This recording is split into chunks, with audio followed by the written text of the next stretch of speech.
A travesty of justice, a sign of relentless and unlawful efforts to silence any form of dissent.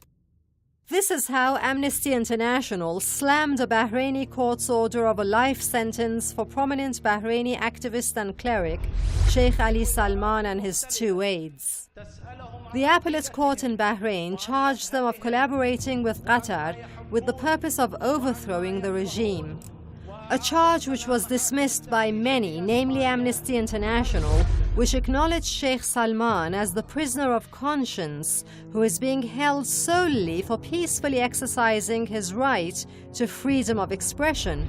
ولكننا نؤكد ونصر في المعارضة على استمرار الإطر السلمية للمطالبة بحقوقنا المشروعة. The peaceful religious figure has been in jail on a 9-year prison sentence since late 2014 for what the Manama regime had called insulting government officials. Bahrain observers warn that Sheikh Salman's life imprisonment is not a unique case and is a part of the active and systematic violations of human rights in Bahrain just weeks prior to the planned general election on 24 November 2018. He is the head of the powerful opposition movement Al-Wifaq, which was also dissolved by the regime earlier.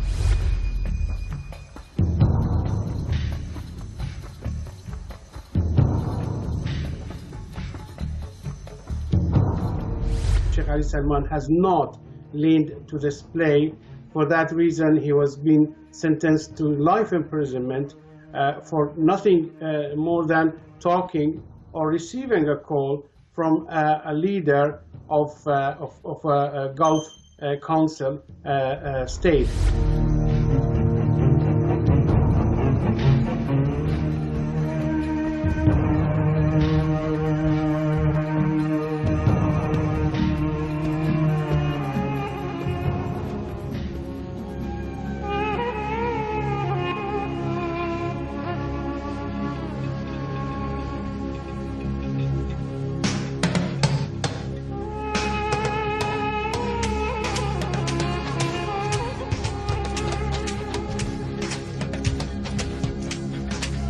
There are mostly underreported images of real Bahrain these days. A country ruled by an absolute dictatorial regime which is also elected to the United Nations Human Rights Council now.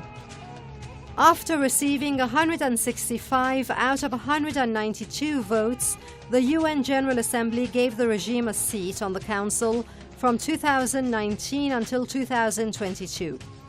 Bahrain has also another chance to serve for a second 3-year term on the council, which is based in Geneva. The mockery election, as it was labeled by Human Rights Watch's UN Director Louis Charbonneau, provided another golden opportunity for the Al Khalifa regime to trigger another wave of a propaganda campaign in a bid to gloss its image across the world, despite its horrendous record on human rights.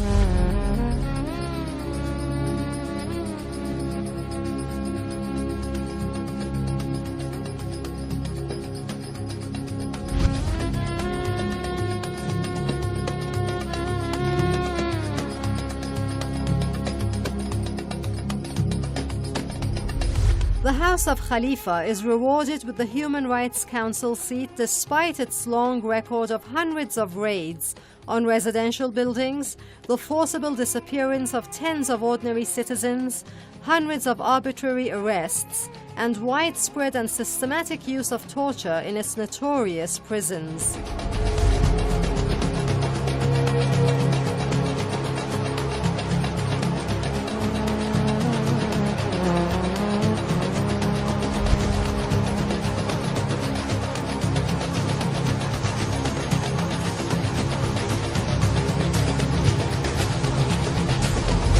Numerous reports of the intelligence services and police in Bahrain routinely torturing political and rights activists are well documented by credible governmental and international NGOs.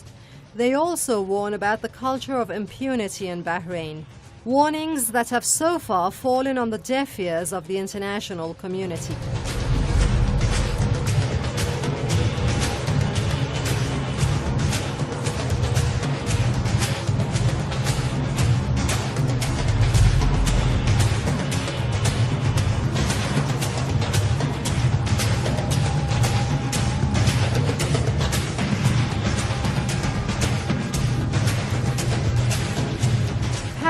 to the regime's violent crackdown, the new member of the United Nations Human Rights Council is also revoking the citizenship of hundreds of other human rights defenders, political activists, journalists, and religious scholars. Just in 2018, 232 citizens are stripped of their citizenship, left effectively stateless, and even some are deported from their motherland. If somebody loses his citizenship, he can't study here, he can't work, his family can't get health care.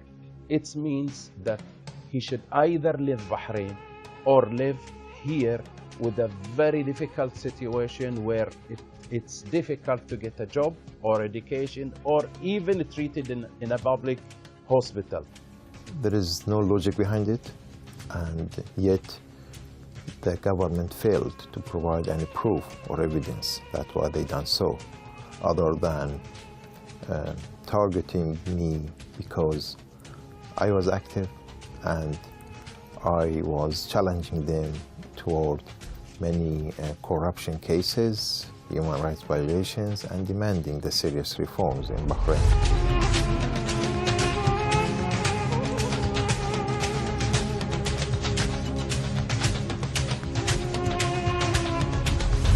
The Bahraini regime is long accused of pursuing a pervasive and long-term strategy to change the country's sectarian balance.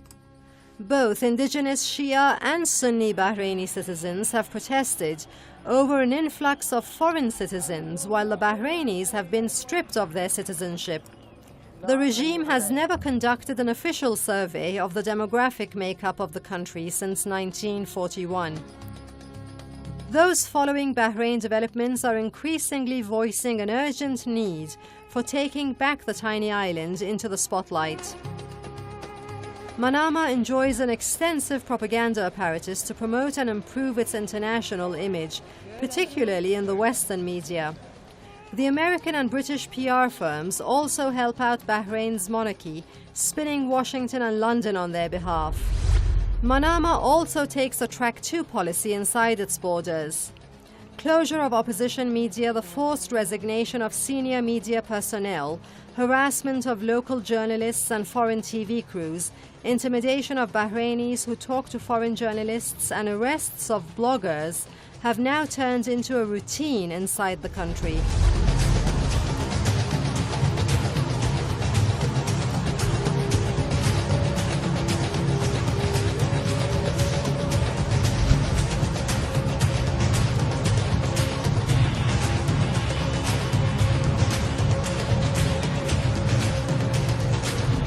We are seeing that there's a deterioration, clearly, of press freedom in Bahrain. The only independent outlet that they had, Al-Wasat, was closed in June 2017. Journalists are being summoned for questionings for wanting to cover meetings of the UN Human Rights Security Council.